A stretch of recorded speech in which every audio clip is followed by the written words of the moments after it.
Reggie for the Front Row Report. We're in Columbus, Ohio, Rock on the Range 2018. We got the guys from Underoath. How's it going, guys? Really good, man. Hey, are you well? Awesome. It's your first year at Rock on the Range, right? Yeah. I mean, you guys, it's never being at Rock on the Range, you never know what to expect. And having been to Rock on the Range, I don't know what to expect. It can go either way. You never know. But one thing's for sure, you guys are closing out the Zippo stage, 7:15 tonight. You guys are also out on tour right now with Dance Gavin Dance and Bale of Maya. Yep. How has coming back after such a long hiatus, how has life on the road been for you now compared to what it was like before? Is it any different or is it pretty much the same? I would say that it's pretty different, but all in the best ways. I think in general it's way less stressful, way more fun.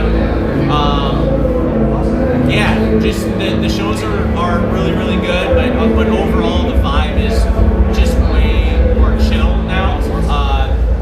Just everything in regards to off stage, just like hanging out, days off, just being around each other. Everyone chills. Yeah, it's a lot more cool. Awesome. Yeah. The other night you were at one of my favorite venues of all time. You were at Pierre's the other night. Yes. Oh yeah, first time.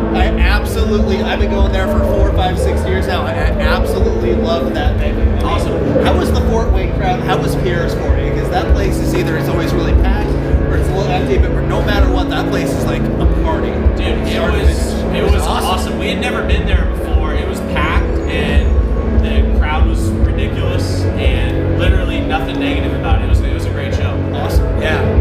There's just nothing bad about that place. It's small, but it has the feel of a bigger venue.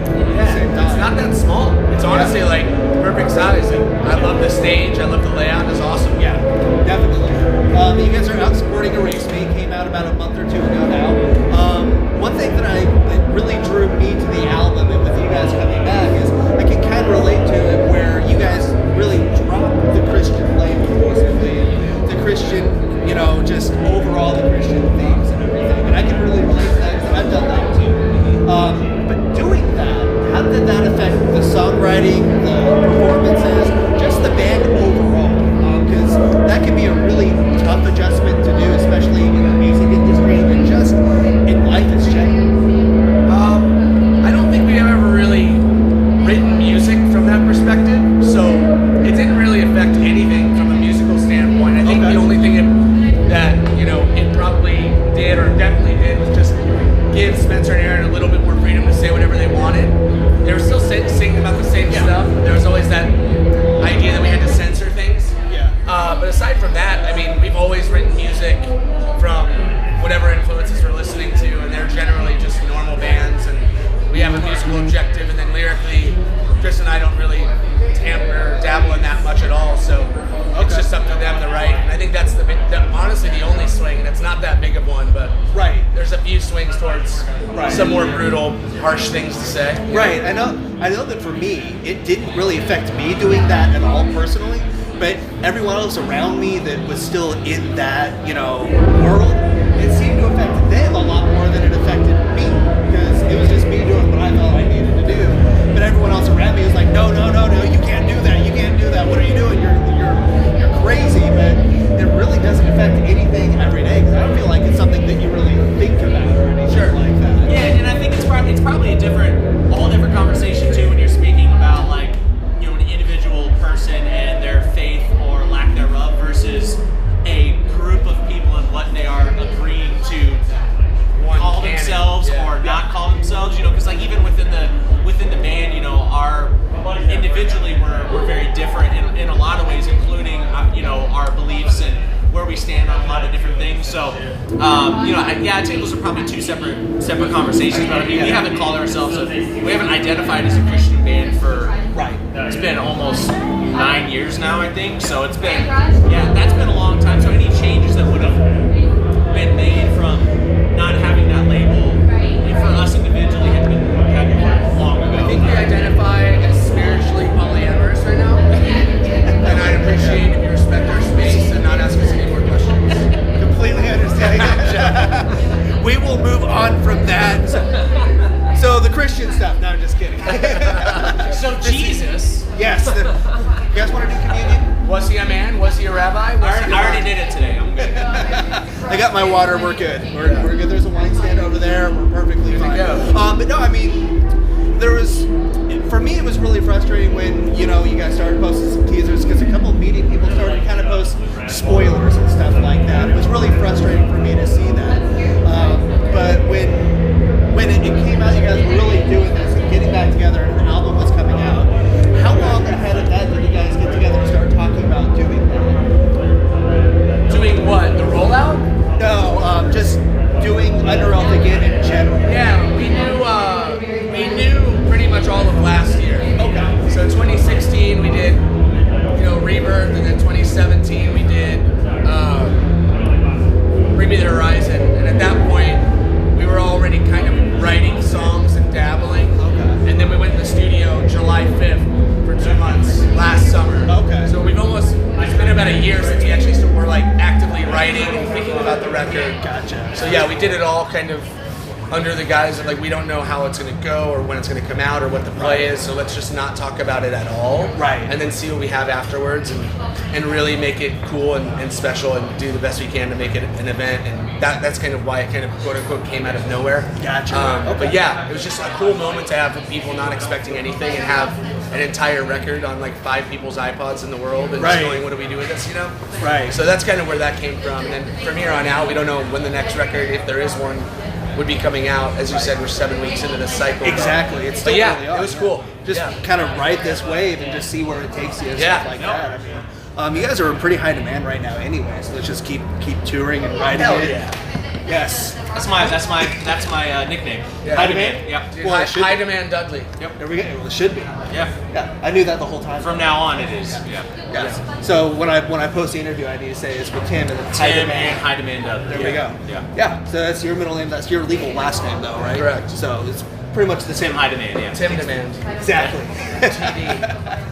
So looking back at writing, Erase Me, and looking at the final product and everything, I mean, for you guys personally putting that record together, how do you feel about how it came out and just looking at it overall next to your previous work and everything?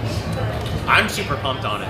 It's, I would say personally, it's the most proud I've been of anything that I've done as a musician. And I'm really pumped on the record because I was just saying earlier, like, this record has more of our collective DNA in it than any record that we've ever done. Like, every record up until this point, there's been some concession made, specifically on Aaron and Spencer's part, because there was like a lot of stuff that me and Tim would be specifically like really into, and they would not want to have an argument, and we would. The studio was a really like contentious time, but we've all gotten older and a lot more, accepting of where we are as musicians, and also trusting each other as musicians, and also wanting to have a true representation of who we are as musicians all together on an album, and this album is more of that than we've ever had. So I'm super pumped on that. And I feel like just where you guys are at personally right now, I feel like this is one of the most honest and emotionally driven records you guys have done yet. It's been a while since you guys wrote anything. You guys went off in separate directions, but there's a lot of stuff going on right now that you guys feel like you don't hold anything back, not that you ever have, but you really are even more open with it right now than ever before. And I think that fans, whether longtime fans or fans just now coming in, can really pick up on that pretty early on with the record. Yeah, and I think it's our most diverse project to date, just because it is so many different directions. Yeah. So I think that's having the ability to chase different ideas and make sure they all feel like they're part of the same family, but not 12 identical twins is really important. Definitely. In the past, a lot of our records had one tone and one pulse, and it was kind of one long journey. Where this one, it's more segregated song by song, and each song is its own thing, and then it all kind of adds together. And yeah, lyrically, again, like whatever those dudes wanted to talk about, we talked about. Exactly. So, I feel like I'm going on a journey with you guys, just listening to the record. It's awesome. That's awesome. Thank you. It's good. It's good to hear, and I can, like I said, I can really relate to it on a lot of levels. So I mean, finally, I mean, the tour cycle is just starting. I mean, can we look forward to more festival appearances from you guys down the road? I mean, there's some stuff being announced later on, obviously, but you can't talk about a lot of stuff. Rocklahoma at the end of this. We're playing the one on June 2nd. Yeah, I don't know. Yes, lots of. If you go to our website, underoath777.com/tour, you can find all the festivals and all of our other dates. Gotcha. We'll be all over the place. Yeah. Awesome. Hopefully, yeah. No, I mean, hopefully you guys come back to Indiana because I'm in Indianapolis. Oh yeah. I just couldn't make it to Fort Wayne. Yeah, no, we're definitely coming back. Awesome. So hopefully we'll see you guys at Live with the Live in October or September. Hopefully, hopefully on another headline tour down the road in Indy. Yep. Man, I can't wait to see this. This will be my first Underoath show. Oh, so, yeah. Well, I hope you enjoy it. I know I will. I can't wait. I'm Awesome. excited. Dude, thanks for having us on the You bet. show. Thanks for having time to talk to me. I appreciate thank you. it. Of course. Take care. Great show tonight.